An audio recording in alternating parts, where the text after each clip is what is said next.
In today's show, I'm looking ahead to Saturday's action in the NBA. What I'm watching for, Michael Bolton. Thanks, Josh. It's Michael Bolton here, and it's time for another episode of the Locked On Fantasy Basketball Podcast. Let's get to it. Let's get to it, indeed.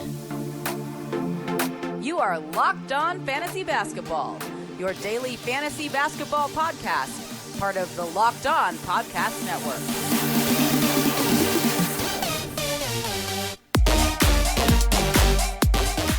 Hello and welcome to the Locked On Fantasy Basketball Podcast, brought to you by Basketball Monster. My name is Josh Lloyd and I am the lead fantasy analyst at basketballmonster.com and at Yahoo Sports Australia. And you can find me on Twitter as always at redrock_bball and on Instagram at Locked On Fantasy Basketball. Let's look ahead to Saturday's action in the league, what we're watching for over there. The first game is the Cavs and the Sixers, and all eyes for me are going to be on Jarrett Allen, who's playing big minutes, unbelievably high field goal percentage, like 90% on a lot of these games. Yes, 50% free throws is rough, but he's doing so much.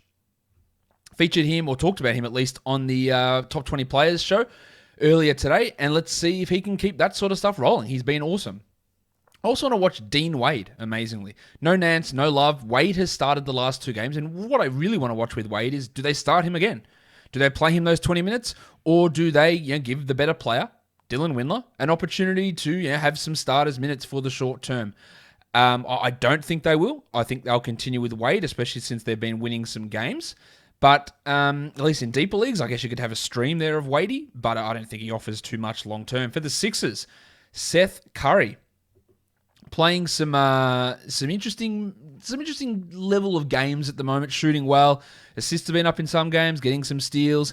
And I think with the Thick Hogsman, which we'll talk about him in a second, being out with this knee injury, there's a bigger opportunity here for Seth. So he's definitely someone to take a look at in this game if he's not rostered already as a stream option with Harris out. And I've got Harris's name there. Obviously, he is out with his knee contusion. So who do they start? I imagine it's Prison Mike Scott. They could also go with Furky from Turkey and start him at power forward. Now, neither of these guys are going to be must-roster 12-team league guys.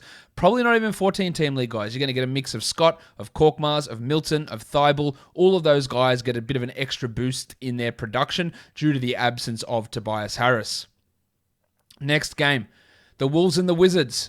Okay, we get an opportunity to see what happens in this game without Malik Beasley, and that's going to be important, instructive, I guess. They haven't played since Wednesday. Who do they start? My guess would be starting McDaniels there, but it could also be Jalen Noel. Now, Noel is just a scorer who doesn't do too much else. McDaniels is the opposite of that. A guy who blocks shots, can hit some threes sometimes, can pass a little bit. And I think this also helps someone like Jared Vanderbilt, who, if McDaniels is playing more at the 3, it's going to mean more minutes for Vanderbilt at the 4. So Vandy's an ad, McDaniels is maybe an ad.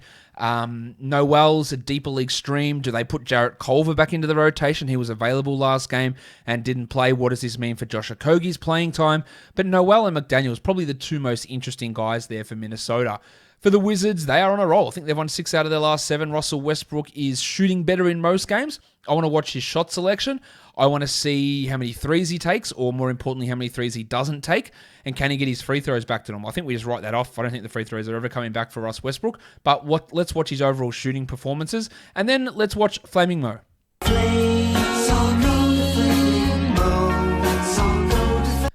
Flaming Mo Wagner has been their starting center. He'll have these big games and play 24, 25 minutes. He plays these other games where he plays 4 minutes. It's really hard to judge him. I think, given the fact that it is a back-to-back coming up for the Wizards, that he is worth at least having a look at as an option to add for those. He's much higher upside than Alex Len and than Robin Lopez, but your floor value there is really pretty low as well. Next game, Nuggets, Thunder. Denver obviously screwed up that last game that they played with that Jamal Murray, Michael Porter Jr. fast break issue. They are still dealing with injuries to Harris and Green and Millsap. So do we get big minutes to Facu again? Facu Campazzo, who's playing mid to high 20s almost every game.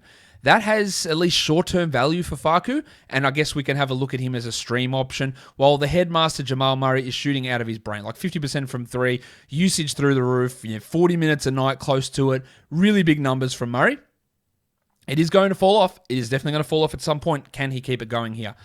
And then for the Thunder, let's watch Darius Bazley. We know it's been, I was going to say it's a roller coaster, but roller coasters don't stay on the ground for the majority of their trip, and that's pretty much where Bazley's been.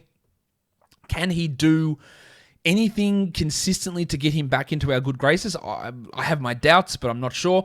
And the Salt Flake, Theo Maledon. He's a guy that we want to pay attention to. You know that I've given him, he doesn't give a shit what I've given him, but in terms of fantasy analysis, I'm giving him a couple of weeks to really find his role. And look, on Friday's game, I thought he was pretty impressive, and that is why I think he's a must-roster player. So let's see, can he do it 2 games in a row? They're also going to have Al Horford back for this one as well, so let's see how that impacts things.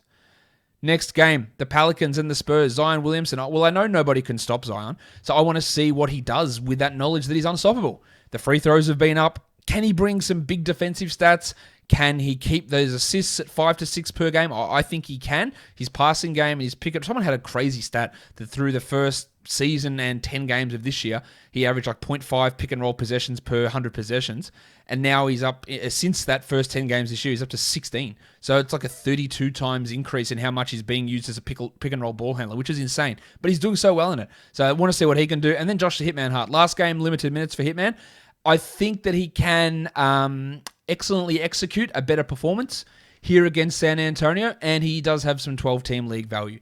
For the Spurs, of course, they're still dealing with a bunch of COVID absences. Rudy Gay, Keldon Johnson, DeMar DeRozan, Maximum Derek White, Devin Vassell. Last game, Keita Bates-Diop. Well, actually, DeRozan, we don't know.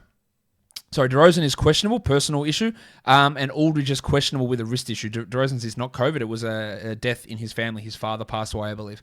And Aldridge is questionable. But I want to look at someone like Keita Bates-Diop, especially if DeRozan is out, because Bates-Diop played 20 minutes last game. He had big steals. He's a guy that had big steal and block numbers coming out of Ohio State.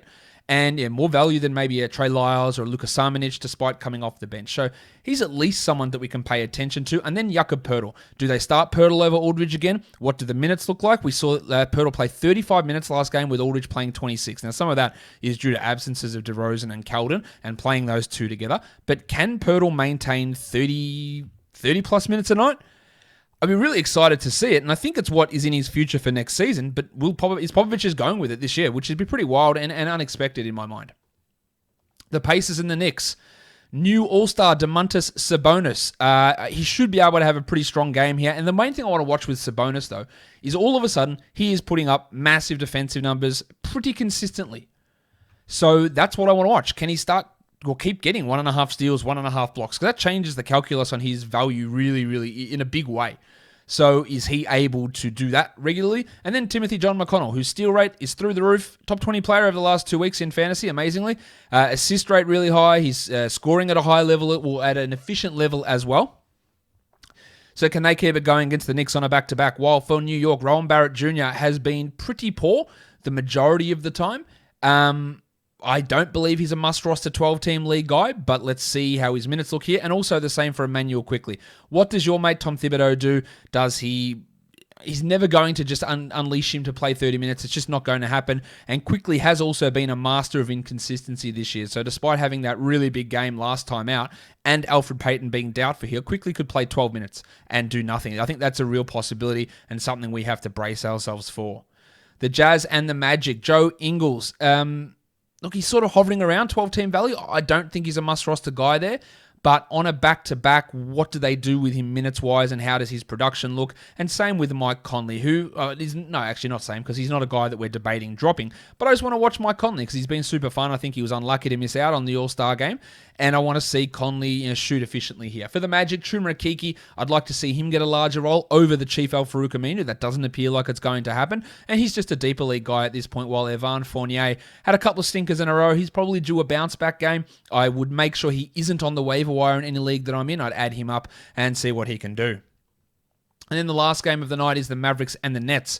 Maxi Kleber is really not producing at a level that would be commensurate with his talent. So can he get back and hit threes and block shots and provide back-end 12-team league value? I'm not banking on it. I'm not adding him under that assumption, but I at least want to watch it. And same with Joshie Richardson, who's more of a stream 12-team league player than a must-roster 12-teamer. Can't really seem to get everything going. The assists are down. His defensive stats aren't there. His efficiency's not great. Usage isn't particularly good. And all those things add up to being more of a waiver wire player. Well, for the Nets, one of the biggest things we want to watch for is Nick Claxton, who was excellent last game. He put up defensive stats. He was aggressive rolling to the rim. The Nets seem to like him. You know that I've said all along that I reckon he can actually be a better player this season than DeAndre Jordan, but I'd like to see Steve Nash believe the same thing before I get heavily invested. And we also didn't see Jeff Green play last game. And, of course, no Kevin Durant. And those two guys come in, guys who spend a lot of their minutes at center. I think that's going to have an impact on where Claxton sits. But there's another opportunity for him to impress, so let's see what he can do. And then, with Durant out, the Shark, Bruce Brown.